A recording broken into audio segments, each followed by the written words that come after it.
gente...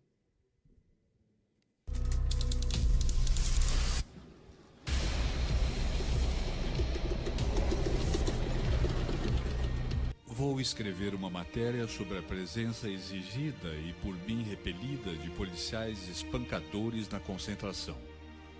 Foram barrados por mim, mas depois eu fui barrado por eles. Afinal de contas, estavam no poder. E que poder? Um mistério que persistiu por anos e acaba aqui.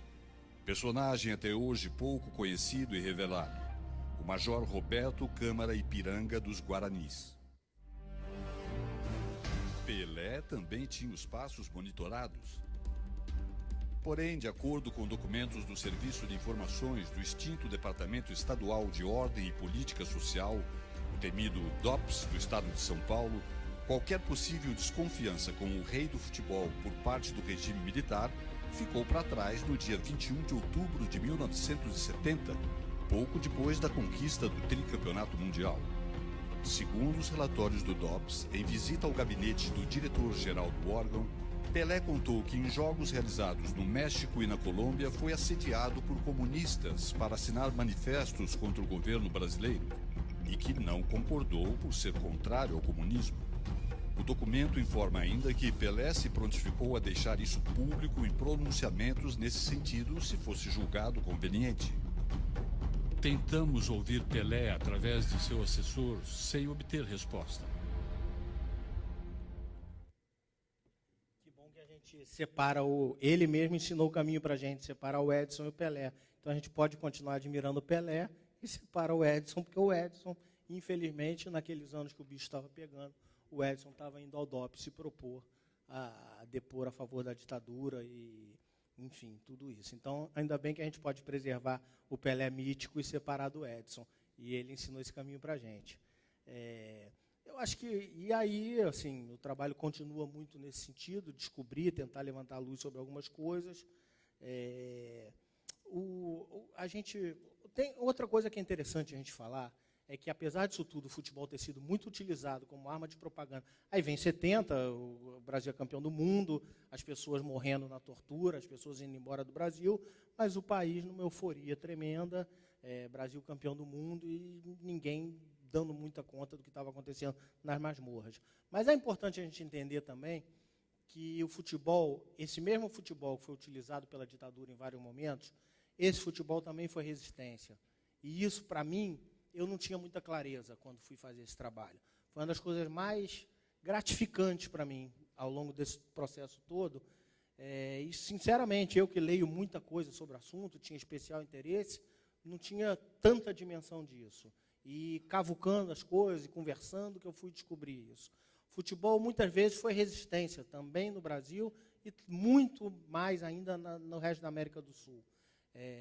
As mesmas ditaduras que utilizavam o futebol, também, por exemplo, no Chile, a gente tem casos exemplares e saborosíssimos, que o primeiro ato de resistência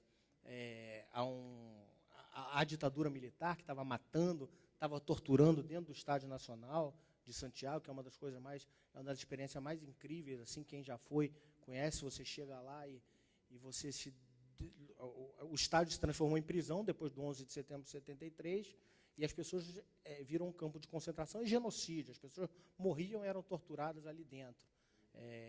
E aí, mas nesse mesmo Chile, o primeiro ato de resistência à ditadura militar foi num campo de futebol, porque o Pinochet tomou o poder, tira o Salvador Allende, e aí tinha um jogador num time que agora jogou a Libertadores do ano passado, o Huachipato, mas que naquele ano, por acaso, estava bem no Chile.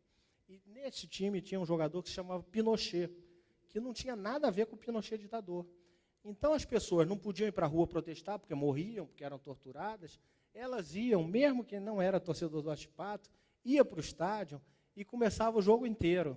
Fora Pinochet, fora Pinochet. E o pobre coitado jogando, e naquele momento a guarda, né, ministerial era o Pinochet e mais 3. Então, as pessoas gritavam, fora Pinochet e os outros 3 também. Então, eram 90 minutos, todo jogo do Huachipato tinha isso. Quer dizer, o primeiro ato de resistência à ditadura no Chile é no campo de futebol. E outros muito significativos, O Chile é um lugar exemplar, assim, onde a gente teve jogadores que participaram muito. Infelizmente, como a gente vê no Brasil, a gente não teve tanto isso, mas a gente tem alguns jogadores que são muito efetivos na resistência à ditadura militar lá. O Caselli, Leonardo Vélez, alguns. E tinha o Colo-Colo, que é o time do povão lá, o time da massa, que estava num ano espetacular, que é o ano que o Colo-Colo vai para a Libertadores e é vice-campeão em 73, é um time mítico dos sonhos, ganha uma semifinal do Botafogo no Maracanã, num jogo histórico, e um time que, segundo todo mundo, naquele momento jogava quase já nos nossos preceitos modernos de futebol, com tudo o que a gente imagina hoje numa equipe moderna, marcação forte, recomposição, e era um time que jogava assim, e tinha um gênio, que era o Caselli, e o Vélez. E esses caras, eles faziam a resistência muito efetiva, né? Tanto que o Caselli tem um momento da história dele, que o Pinochet, já no poder, chama a seleção chilena para o Palácio de la Moneda e vai apertando a mão dos jogadores da seleção, e o Caselli se nega a dar a mão para o ditador. A partir daí, a mãe dele é presa, torturada, mas, como ele mesmo diz, e os outros dizem, eles não podiam ser presos, porque eles eram do Colo-Colo, o time da massa. Então, se prendessem eles, não tinha jogo no domingo, e a ditadura não podia passar por isso. E eles podiam falar. E esses caras têm um papel muito importante naquele momento, porque eles se pronunciavam, eles falavam o que o povo não podia falar. Então, no Chile, o futebol teve um papel de resistência muito grande. Esse Colo-Colo histórico, ele é muito efetivo na resistência à ditadura. No Uruguai, a gente tem um momento maravilhoso da história do futebol, que eu também conhecia muito pouco, porque se forma um time, o Defensor, que era um time muito menor do que o Nacional e do que o Peñarol, e esse time tinha algumas pessoas, tinha um técnico, De Leon, que não é aquele De Leon que a gente conhece depois, veio para o Grêmio, mas que é um cara progressista, de esquerda, e esse time vai tendo atos de rebeldia, de resistência, e quando esse time é campeão, é a primeira vez no Uruguai que um time que não seja Nacional ou Peñarol é campeão, até então só os grandes eram. Por coincidência, em 76, esse time é campeão e dá a volta olímpica à esquerda, né, para marcar bem a sua resistência. E aquilo vira uma coisa, as pessoas iam para o estádio também, torcer para o Defensor, como um ato de resistência. No Uruguai, a gente teve momentos belíssimos de resistência. Na Argentina, a gente teve alguma coisa também. Na Argentina, o capítulo da Argentina é um capítulo assim, muito emocionante para mim também. Eu até conto que eu já sou um chorão inverterado, então eu gravava e chorava, gravava e chorava. E aí, na Argentina, é muito emocionante, porque tem depoimento de algumas pessoas, assim, o campo onde se jogava a final da Copa do Mundo é aqui, e a 700 metros dali tinham a ESMA, a Escola da Armada, que foi um campo de concentração, morte e genocídio. Calcula-se que mais de 5.000 pessoas morreram ali dentro. Enquanto se jogava a Copa do Mundo aqui, ouvindo-se os gritos do futebol, as pessoas estavam morrendo e sendo torturadas. E tem um episódio inacreditável, que é de uma das entrevistadas que eu entrevisto também, e para essas pessoas é muito difícil, mesmo depois de 40 anos, falar sobre o assunto. Você imaginar, a mulher foi tirada depois da final, a Argentina é campeã do mundo, ganhando a Holanda na final, e ela é tirada dela com mais um grupo desse campo de concentração, porque os militares queriam mostrar, levam para o meio da multidão, porque queriam mostrar, está vendo, vocês estão lutando por quê? Essas pessoas não estão nem aí para vocês. E mostra a multidão gritando Argentina, Argentina. E o depoimento dela é uma das coisas mais impressionantes assim, que eu tive na minha carreira mesmo, porque ela contando aquele desespero dela, né, de você estar ali, vendo as pessoas. Ela era uma presa política, que ninguém sabia da existência desse campo de concentração dela, e ela, de repente, se vê na multidão e ela fala assim, se eu gritar agora que eu sou uma presa política e desaparecida, todo mundo vai falar que eu sou uma maluca e vai continuar gritando Argentina. Então, a angústia daquela mulher, naquilo ali, é um momento muito emocionante. Eu entrevisto jogadores também, e essa é uma outra coisa assim, que eu vivi muito assim, também nesse documentário, porque esse dilema, né, as pessoas com quem eu converso, todas falam assim, na Argentina, por exemplo, a gente não sabia do que estava acontecendo.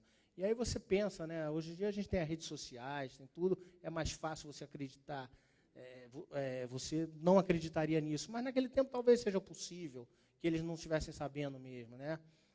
E, no entanto, foram manipulados, mas eles pegaram essa memória, isso que eu acho legal, e hoje eles contam essa história, eles falam, e se vocês olharem esses documentários, tem uma grande ausência, uma grande lacuna, que no final me incomodava muito, mas no final foi muito bom para mim, porque é o chamado silêncio eloquente, né? Se vocês olharem, não tem um depoimento de um jogador do Brasil, porque nenhum falava, eu falava, vou ligar, vamos deixar para não sei o quê, vamos dificultar, e não falavam. E dos outros países falam, né? Eles fazem essa memória, eles repensam o papel deles naquele momento. E esse silêncio desses jogadores do Brasil, e quando eles se pronunciam, eles fazem de uma forma muito assim, a gente não sabia. Na Argentina, por exemplo, eles falam, a gente não sabia, mas a gente quer que isso nunca mais aconteça. Eles repensam a história. E isso, para mim, foi muito significativo. Na Argentina também tem um grande momento para mim, porque na Argentina